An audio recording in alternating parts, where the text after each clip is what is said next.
Hey tout le monde, c'est Lamborg, on se retrouve pour une nouvelle vidéo news otaku.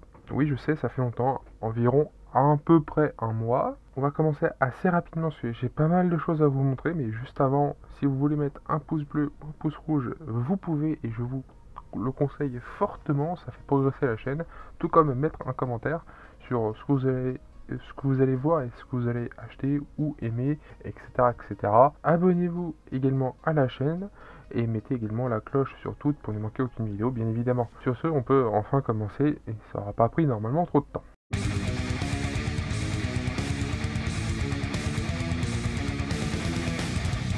Et on commence avec Delcourt Tonkam qui ont annoncé le manga Backform Isekai. Oui, un nouveau Isekai, mais pas vraiment en même temps. Pourquoi? Parce que de ce que j'ai compris dans le synopsis, Daiki Morishita a été transporté dans un autre monde de fantasy. Bon, ça, c'est un truc assez banal. Il a fini par battre le roi des démon et il est revenu pour retrouver une vie tranquille comme il l'avait avant. Sauf que en revenant dans son monde, peut-être qu'il y a eu quelque chose avec lui en plus. Pour en savoir plus, il va falloir attendre en mois de septembre pour pouvoir le savoir, hein, tout simplement, et au prix de 8,50 € le tome. Alors comme je vous l'ai dit en début de vidéo, il y a pas mal de choses, donc je vais devoir aller assez vite et pas forcément tout vous présenter correctement. Mais pour ceux que ça intéresse, la description, allez la voir puisque tous les liens seront dedans. Voilà. Et là, cette fois-ci, c'est un manhwa pour Kebook, en version papier, pour The Advanced Player of the Tutorial Tower, avec un accent anglais toujours aussi à chier. Il faudra attendre cette fois-ci le 1er septembre, on a une date un peu plus précise, de cette année, là encore, au prix de 14,95 €, ça c'est assez habituel. Et en gros, le synopsis, c'est un gars qui fait en gros le tutoriel en boucle. Voilà, c'est à peu près ça. Enfin voilà, qui va voir à quoi ressemble à peu près la cover. La voici. Pour ceux qui veulent lire eux-mêmes le synopsis, il est là. Alors, il est sorti il y a très peu de temps, enfin très peu de temps, plus ou moins, le 22 mars, au prix de 7,95 €. Oni Goroshi, annoncé par Mehan, thriller horrifique pour remplacer celui qui était avant et dont j'oublie complètement le nom. J'ai dit, il m'intéressait pas vraiment, donc ce n'est pas très grave. Contrairement à lui, il m'intéresse un peu plus. Alors, est-ce que ça cause des masques? Oui, peut-être. Donc le synopsis, alors je vous l'ai dit, le synopsis, j'ai pas forcément ni en faire un ni le lire. Si vous le voulez, le voici, il est devant vous. Mettez pause comme d'habitude. Nous, on continue. Et je vous l'ai dit, il y a pas mal de mangas et surtout pas mal d'animés, surtout puisqu'on est arrivé en fin de saison d'hiver, normal du coup. Et là, c'est avec Pika a annoncé Tsuwa Monogatari. Il sortira le 2 mai au prix de 7,20 €. C'est une série qui est terminée en 8 tomes au Japon. Vous savez à quoi vous attendre. Niveau place, j'entends. Là, il y a une page qui est plutôt sympathique. Pareil, le aussi est ici, toujours mettre pause comme d'habitude. Là, il y a un spin-off. Alors, Pika a annoncé un autre manga, un spin-off de Ananoko-kun. Là, c'est After School Ananoko-kun. Je vais y arriver. Décidément, quand ça veut pas, ça veut pas. Et ils ont du coup également, il y a un collector et il y a le premier tome du spin-off avec le 18e tome de la série principale. Alors c'est déjà sorti en France puisque c'est sorti le 3 avril, puisque je tourne le 3 avril en fait. Et au prix, alors le tome classique pour le spin-off 7,70 €, pour le collector 15,90 €. J'imagine que le tome 18 coûte à peu près le même prix à la série principale. J'imagine, j'en sais rien mais j'imagine. Pour ceux qui voulaient un spin-off, allez voir dessus, mettez pause et vous verrez de vous-même. Là pareil, même si là je vais pouvoir en faire un puisque je le connais déjà pour commencer, et ça sera plus simple et je vais essayer d'en faire un de temps en temps. Même si j'ai mis du temps à m'en rappeler de celui-là, puisque Crunchyroll a annoncé le manga Magical Revolution, la princesse réincarnée et le jeune prodige. Pour ceux que ça ne disent vraiment rien, il y a eu un animé dessus et j'ai mis du temps à le reconnaître. Personnellement, 5 juin pour sa sortie, pour le premier tome, au prix de 7,29 €. Oui, j'ai mis un peu de temps à m'en rappeler, hein, tout simplement. Donc c'est la princesse Annie alors des noms je suis pas complètement sûr mais c'est pas grave. Rappelez-vous, c'est celle qui a dit qu'il ne voulait pas se marier à son père qui est le roi au cas où. Elle a dit à son père, donc le roi, qu'elle voulait pas se marier avec un homme. Oui, et du coup elle a fini par s'amouracher, si on peut dire ça comme ça, d'une noble, telle en l'occurrence, puisque c'est elle la princesse. Et elle est plutôt, alors la princesse est plutôt Elle aime l'aventure. Voilà, c'est pour ceux qui ne se rappellent vraiment pas, c'est pas grave. Il y a toujours l'animé, ou pire des cas, vous pouvez toujours attendre le 5 juin. Manabook a annoncé The Legendary Hero is Dead. Là aussi, il y a eu un animé qui est sorti. Sur Crunchyroll. Alors je l'ai regardé, oui et non, parce que je l'ai commencé, je l'ai jamais fini, je l'ai skip. Pourquoi? Parce que ça m'a assez vite saoulé en fait, tout simplement. Les deux premiers tomes vont sortir le 14 juillet, le 4 juillet plutôt, au prix de 7,95 €. Ceux qui veulent savoir, voilà à quoi ça ressemble, bien évidemment. Et pour ceux qui veulent un synopsis, voilà, il est là. Kyuki no Adabana par Meian, ça a été annoncé par Meian, ça va sortir au mois d'avril, donc ce mois-ci, le 25 avril pour être exact, au prix de 6,95 €. Et c'est en 4 tomes, donc une série assez courte. Vous savez du coup dans quoi vous engagez. Ce que j'ai compris, c'est sur les mythes japonais, donc j'imagine assez aisément que ça pourrait intéresser pas mal de monde. Le synopsis, et nous on va passer aux animés. Oui, il y a pas mal de choses.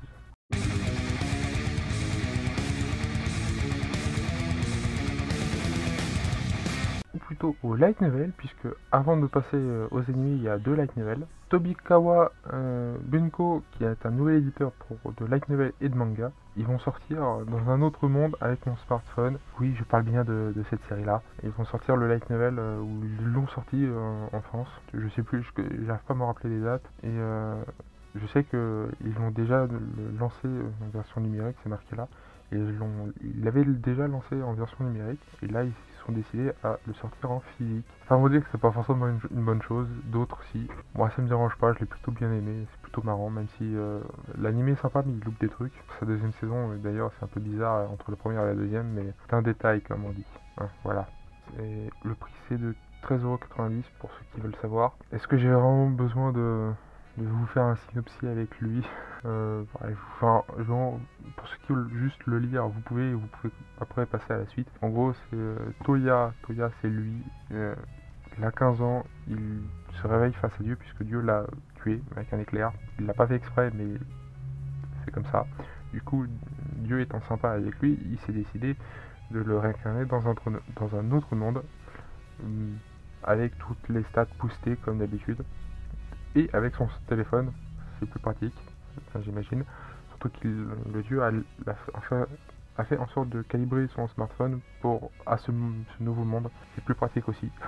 Et c'est comme ça qu'il va rencontrer plein de personnages, entre autres ces deux-là. Et il va avoir plein de fiancés. Ça, c'est une certitude puisque c'est un harem. Voilà. Et surtout, on peut passer à la suite.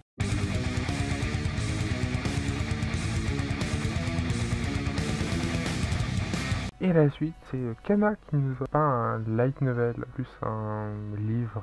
Je mets dans la... Alors, j'ai une catégorie spéciale, c'est light novel, roman et autres livres. Et là, ça fait partie des autres livres, puisque ceux qui connaissent La Voix du Tablier ont forcément reconnu la cover, puisque c'est le manuel du Yakuza au foyer, édité par Kana. Rien que le titre me fait déjà sourire et rire. 24 mai pour sa sortie, prix 19,90 €. C'est un peu cher, mais au vu du livre que ça risque d'être, ça peut être très intéressant ou très marrant. Pour celles et ceux qui veulent savoir de quoi ça parle, voici, apparemment il y aura des recettes que vous pourrez essayer de les faire. Là, ça peut être marrant. Est-ce que je l'achèterais? Ouais, oui. Je sais pas quand, par contre. Je pense pas l'acheter dès sa sortie. Mais ouais, plus tard, oui. Que j'ai aimé La Voix du Tablier. Voilà, maintenant on peut passer aux animés.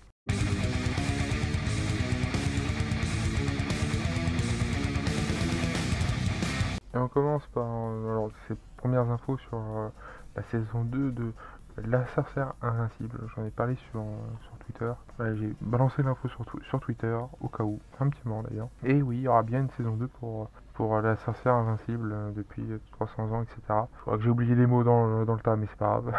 J'ai quand même hâte de voir cette saison 2. Alors, il y a une affiche teaser qui est ici. Ça va sortir en 2025, donc on a le temps de voir venir. Pour les autres, pour le reste, il n'y a pas grand chose à en dire. On va passer à la suite. Oui, chouchouté par l'ange d'à côté, saison 2, oui. Alors là, vous voyez de quoi un peu plus je parle, même si j'ai eu du mal à les reconnaître au début. La saison 2 a été annoncée. Personnellement, j'ai aimé, donc j'ai hâte de voir la suite, tout simplement. Donc il n'y a aucune info. On peut pas sortir tout de suite, on a le temps. Pour ceux qui veulent se remémorer de quoi ça parle, vous avez un synopsis ici, même si là ça va être la suite, donc ça va normalement, leurs relations vont normalement évoluer, normalement. Enfin bref, on peut passer à la suite, et c'est Call of the Night saison 2, c'est annoncé également, et là c'est en affiche teaser, qui est plutôt pas mal, comme pour les autres d'ailleurs. Là pareil, il n'y a pas beaucoup d'infos. Synopsis, il est ici, pour celles et ceux qui veulent se remémorer de quoi ça parle. Là c'est pour la saison 1, pour le trailer. Quant aux autres, si vous voulez savoir pour le staff, etc., les infos sont là. Et si vous voulez le voir de vous-même, le lien est en description. Un nouvel animé a été annoncé, c'est S-Rank Monster no Behemoth Dakedo.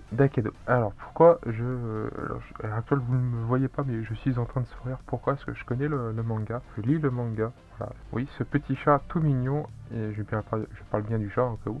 Ce petit chat tout mignon est un monstre, techniquement est un monstre, pas n'importe quel monstre, comme vous l'avez vu dans le titre, c'est un behemoth, un bébé behemoth là plus exactement. Alors techniquement on n'a aucune info, vous avez le CMC pour ceux qui veulent savoir, et en gros, je peux vous faire un résumé, je le lis. Miss Elf, alors je sais plus son nom, mais Miss Elf, donc cette demoiselle, va dans un donjon et trouve ce petit chat tout mignon qui est donc Behemoth.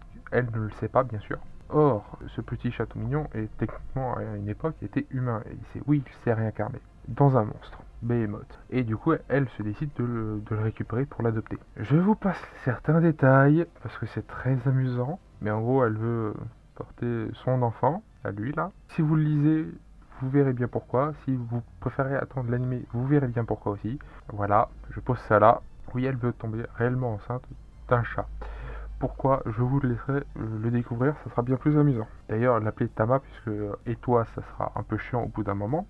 Et d'ailleurs, Miss Elf s'appelle Aria. Pour ceux qui veulent vraiment le synopsis, lisez-le, il est là. Ouais, je l'aime bien, c'est très amusant. Pour les autres, on passe à la suite, mais moi j'aime bien ma lecture et c'est très amusant. Vous l'avez vu, pour ceux qui ont vu la vidéo, je suis pas sûr que personne ne l'a vu, mais allez, au pire des cas, allez la voir. La vidéo, c'est la conclusion de cette saison d'hiver pour les animés. Et Ishura en fait partie dans cette vidéo. Donc la saison 2 a été annoncée. Je suis pas sûr de le regarder. Parce que je suis pas sûr d'avoir vraiment aimé la première saison déjà pour commencer. Au vu du nombre conséquent de morts qu'il y a eu sur les personnages et au vu de comment c'est tourné.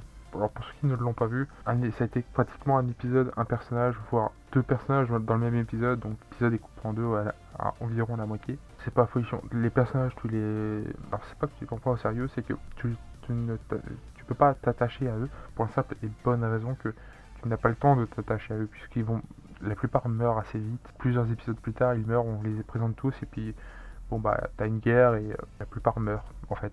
Donc personnellement, je suis pas très fan. La saison 2 a été annoncée. Pour ceux qui ont aimé, tant mieux pour vous. Le CMC est là. Alors, on n'a pas pour cette saison 2, on n'a pas plus d'infos, mais étant donné ça vient à peine la saison 1 vient à peine de se terminer, peut-être un peu normal pour le moment. On peut passer à la suite avec Demon Slave saison 2. Là aussi ça a été annoncé peu de temps après la fin de la saison 1. J'ai déjà bien plus aimé, vous imaginez assez bien pourquoi, bien plus amusant aussi. On n'a pas d'infos, pas de date de sortie, on n'a rien, aucune info. À voir ce que ça va donner par la suite. Est-ce que je suis pressé? Je ne sais pas. Est-ce que vous voulez avoir un CMC? Le voici. On peut passer à la suite. Vous mettez pause comme d'habitude. Tales of Winding Rings toujours avec un accent éclaté. Saison 2, là aussi ça a été annoncé. Suite, littéralement la suite de la saison 1, surtout sur la fin, j'entends.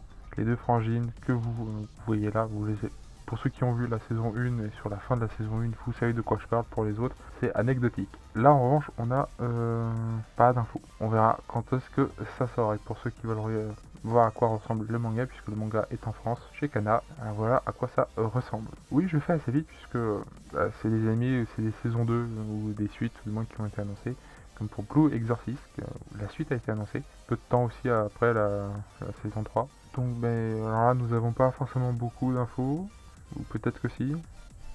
Alors si, la suite va sortir en octobre 2024, donc tout ça va sortir assez vite avec l'annonce vidéo. Alors qui veulent, je ne vous le mets pas, mais pour ceux qui veulent, vous allez dans la description et vous aurez les liens de cet article. Vous aurez juste à descendre et aller à l'annonce vidéo en question. Je pressé de voir ses aventures à Rin, même si du mal à voir une fin heureuse. On verra bien ce que ça donne par la suite. Et Solo Leveling saison 2 a été annoncé aussi. On a déjà parlé en vidéo, donc vous le savez déjà.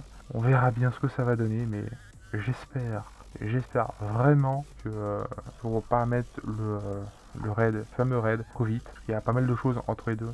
Entre la fin de la saison 1 et le fameux raid, il y a pas mal de choses qui se passent avec le fameux commandant qui est incroyablement stylé. Avec l'annonce vidéo, pour ceux qui ne l'ont pas vu, il est ici. Enfin bref, il n'y a pas beaucoup d'infos donc bon. Shangri la Frontière saison 2 a été annoncée aussi peu de temps après la fin de sa saison. Alors une affiche plutôt sympa. Et pour la saison 2, là en revanche on a plus d'infos puisque ça va sortir également en octobre 2024 et apparemment il y aura aussi 25 épisodes. En 2 saisons il y aura déjà 50 épisodes, vous savez de quoi vous mettre sous la dent les gars. Et ça sera forcément sur Crunchyroll puisque la première saison était chez eux aussi.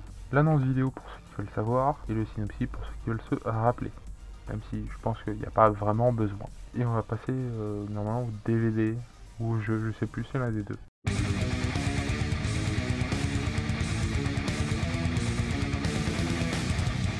On commence par un jeu SAO, il s'appellera donc Sword Art Online Fractured Daydream, avec un accent anglais toujours aussi bancal. Ça sortira cette année, en 2024, on ne sait pas vraiment, c'est déjà une bonne chose. Alors ça sortira sur à peu près toutes les plateformes possibles et imaginables. La PS5, Xbox Series XS, Nintendo Switch et sur Steam pour le PC. Alors pour ceux qui...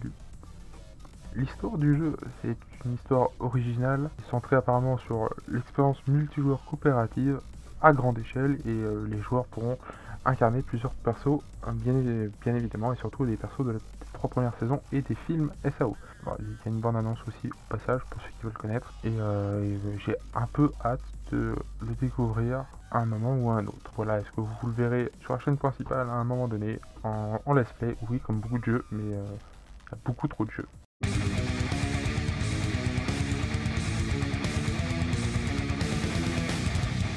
Et on passe au DVD, l'unique DVD Blu-ray avec l'animé Charlotte. Là c'est l'éditeur All the Anime qui l'ont annoncé en physique. Et le 29 mai 2024, l'édition collector DVD et l'intégrale bien évidemment, soit en DVD, en collector et pour le Blu-ray. Le DVD ça sera 54,99€, le Blu-ray 64,99€, le Blu-ray toujours plus cher, c'est normal. Il y aura forcément les 13 épisodes en VOSTFR répartis sur des disques, en contenu dans une boîte normale, ça il n'y a pas de surprise, j'aurais tendance à dire.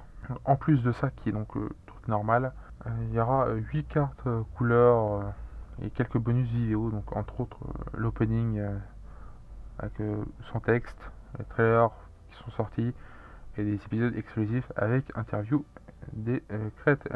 avec les créateurs. En gros, voilà ce que ça donne. Pour ceux qui veulent savoir le synopsis, le voici. Ça fait un petit moment, je l'ai un peu oublié, mais de ce que je me rappelle, il était plutôt sympa. Sur ce, c'est la fin de cette vidéo. Ça devrait normalement pas être trop long parce que pour moi c'est déjà, ça fait plus de 30 minutes déjà pour moi. Juste sachez ça. Normalement, ça devrait pas être trop long pour vous. Normalement, je l'espère. On est sur la fin de la vidéo. Je ne mets pas des... donc sur ce, si la vidéo vous a plu, vous pouvez toujours mettre un pouce bleu. Vous pouvez également mettre un commentaire. Si ça vous a pas plu, bah, vous mettez un pouce rouge. C'est pas grave. Si ça vous a pas plu ou que ça vous a plu, mettez tout ça en commentaire. Qu'est-ce qui vous a plu? Mettez ça aussi en commentaire. Abonnez-vous bien évidemment si c'est pas encore fait. Mettez la cloche sur toutes pour ne manquer aucune vidéo. C'est important. Et si vous faites tout ceci et que vous regardez la description pour regarder les articles, les différents articles que j'ai mis dedans, c'est encore mieux. Et surtout, moi ça m'aide à progresser et surtout la chaîne augmente, on est toujours plus nombreux et ça c'est cool. Sur ce, on peut se dire à une prochaine vidéo. C'était Lamborg, à plus tout le monde, bye bye.